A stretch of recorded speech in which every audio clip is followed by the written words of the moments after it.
Bonjour à tous et bienvenue dans ce guide du ciel qui sera consacré à ce début mai 2021. La plupart des planètes sont de retour et je reprends maintenant les éphémérides des lunes de Jupiter.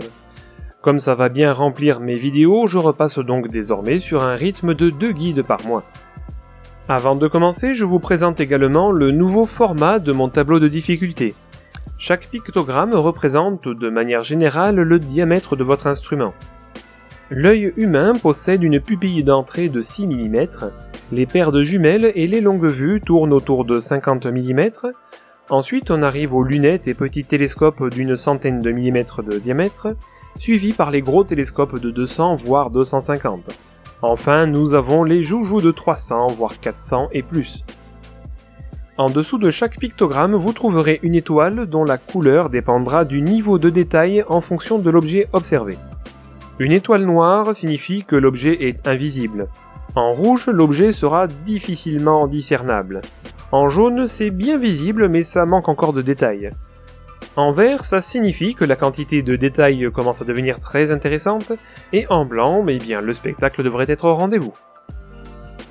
Allez, on commence comme d'habitude avec le Soleil. Depuis l'équinoxe de printemps, le point culminant du Soleil au zénith poursuit toujours sa montée. Aussi, à cause de notre décalage de fuseau horaire qui est de 2 heures en été, on obtient un coucher de soleil tardif qui évoluera globalement de 21h à 21h20 au cours des 2 premières semaines de mai. La tombée de la nuit astronomique, quant à elle, sera progressivement repoussée jusqu'à 23h40, voire minuit pour l'ouest de la France. Après plus de 6 mois de suspense, le soleil a enfin été secoué par un nouveau pic d'activité, le deuxième depuis le démarrage de son 25e cycle. Cela a provoqué l'apparition d'un nouveau groupe de taches en fin avril, et avec un peu de chance, cette activité devrait se poursuivre pendant encore 1 ou 2 semaines. Comme ce monsieur, j'imagine que vous aimeriez bien admirer ces petites taches solaires de vos propres yeux. Mais attention, car une simple paire de lunettes de soleil ne vous protégera absolument pas. Pour une telle observation, munissez-vous obligatoirement d'un filtre solaire spécialement dédié, sous peine de perdre la vue de manière instantanée et permanente. Allez, passons maintenant à un autre astre très brillant, mais sans danger pour l'observation, la Lune. Son dernier quartier aura lieu le lundi 3 mai, suivi de la nouvelle Lune le mardi 11. Grâce à l'évolution des lumières rasantes à sa surface, vous pourrez admirer chaque jour des reliefs différents. Si vous êtes motivé, je vous invite également à tenter l'observation du phénomène de lune cendrée, visible comme toujours 1 ou 2 jours avant et après la nouvelle lune. D'ailleurs, le soir du jeudi 13, si vous arrivez à distinguer la lune dans les lueurs du crépuscule, sachez que ce jour-là vous pourrez peut-être également localiser Mercure qui sera en conjonction juste en haut à droite de la lune.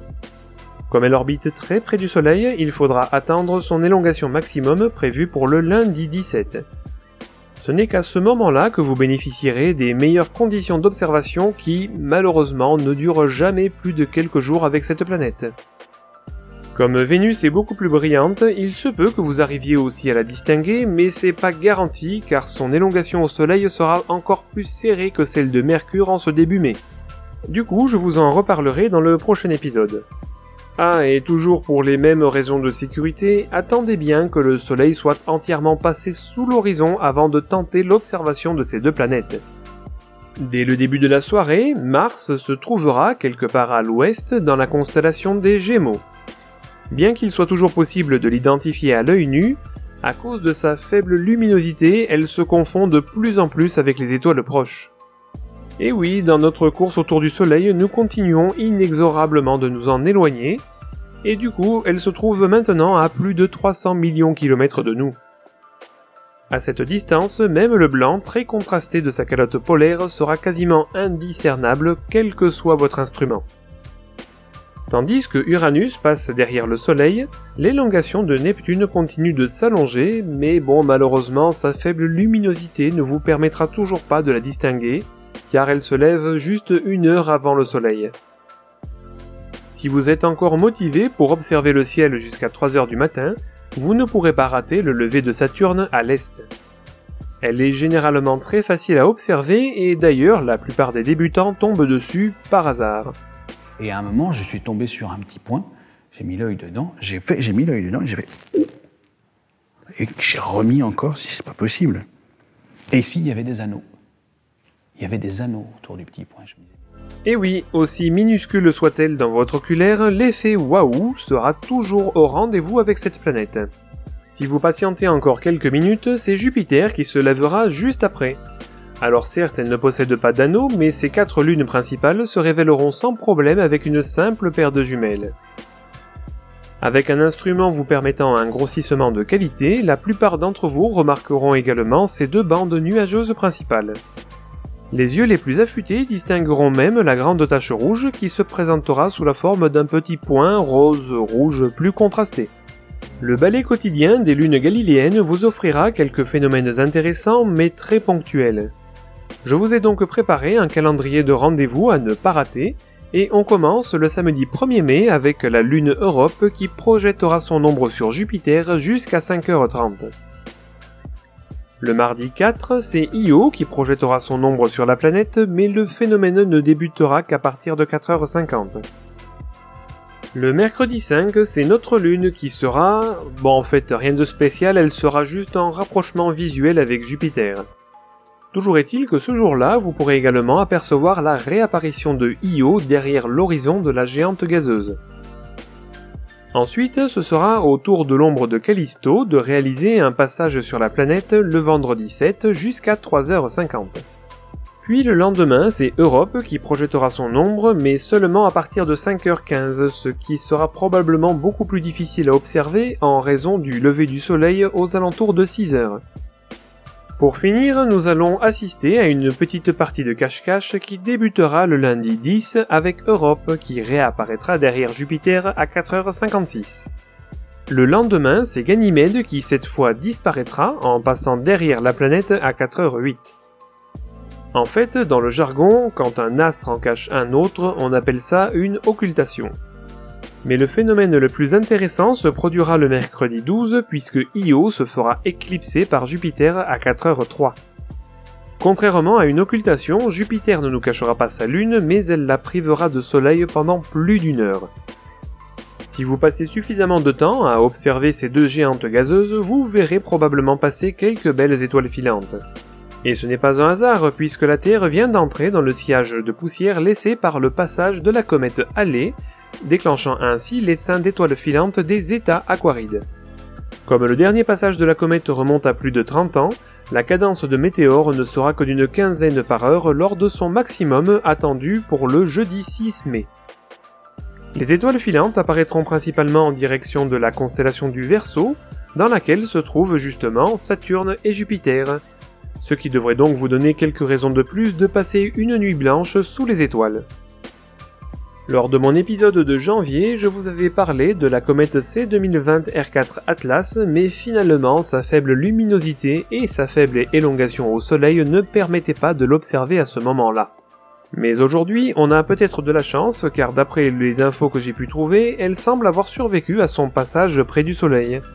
Aux dernières nouvelles, elle brillerait d'une magnitude 9, ce qui devrait être accessible au plus gros télescope. Si vous voulez une chance d'apercevoir le minuscule noyau cométaire, vous devriez vous dépêcher car elle file à toute allure au-dessus de la chevelure de Bérénice et sa luminosité risque de chuter durant les prochains jours. Les dernières constellations d'hiver disparaissent sous l'horizon et nous pouvons donc dire au revoir à Orion et sa splendide nébuleuse. Ajoutez à cela la galaxie d'Andromède qui se trouve également sous l'horizon, ça ne nous laisse plus beaucoup d'objets faciles à observer pendant le printemps. Mais heureusement, il nous reste encore la constellation du Cancer que vous trouverez juste à gauche des 2 brillantes étoiles Castor et Pollux. En son centre se trouve l'amas de la crèche M44 qui sera facilement discernable à l'œil nu et dont les étoiles seront également facilement résolues dans la plupart des télescopes. Lors des 2 derniers épisodes, je vous ai présenté de nombreuses galaxies. En ce début mai, la Lune sera absente et la plupart de ces galaxies se trouveront au zénith dès le début de la soirée, ce qui les place donc dans d'excellentes conditions d'observation. J'ai donc décidé de vous en refaire un récapitulatif rapide et on commence avec la constellation du Lion. Sous son ventre, vous pourrez facilement pointer le célèbre triplet du Lion, puisqu'elle se trouve à mi-chemin entre deux étoiles remarquables. Un peu plus loin, dans la constellation, se trouve un autre trio moins connu mais tout aussi observable. On en trouve également toute une multitude autour de la Grande Ourse, et vous allez voir qu'elle est bien entourée. Loin devant le bout de la casserole se trouve le duo de galaxies de Bode, M81 et 82. De part et d'autre de la queue de la casserole se trouvent les galaxies du Moulinet et du Tourbillon dont je vous ai parlé le mois dernier. Puis, quand on redescend en direction des chiens de chasse, on retrouve encore 3 ou 4 autres galaxies réparties sur un arc de cercle. Si on descend encore, on finit par traverser la chevelure de Bérénice et ses dizaines de galaxies. Mais en fait, la majorité se concentreront plutôt en dessous, juste à gauche de la constellation du Lion. Bon, n'oubliez pas que les galaxies restent des objets peu lumineux et très petits, et même si vous bénéficiez d'une bonne condition d'obscurité, il vous faudra encore de la patience pour arriver à les identifier. Et voilà, j'espère que ce guide de début mai vous sera utile lors de vos soirées d'observation. D'ailleurs, n'hésitez pas à me faire vos retours en commentaire, car pour l'instant, mes vidéos sont principalement réalisées sur la base de mes observations personnelles. Comme vous l'aurez remarqué, je m'amuse bien avec mes modélisations en 3D, et maintenant je suis fier de vous présenter mon nouvel assistant. Je lui ai créé quelques animations afin de le faire interagir avec mes vidéos, ce qui devrait, je pense, rajouter une bonne touche d'originalité. Allez, sur ce, merci de m'avoir suivi, et je vous donne rendez-vous pour le prochain guide de mi-mai. À bientôt!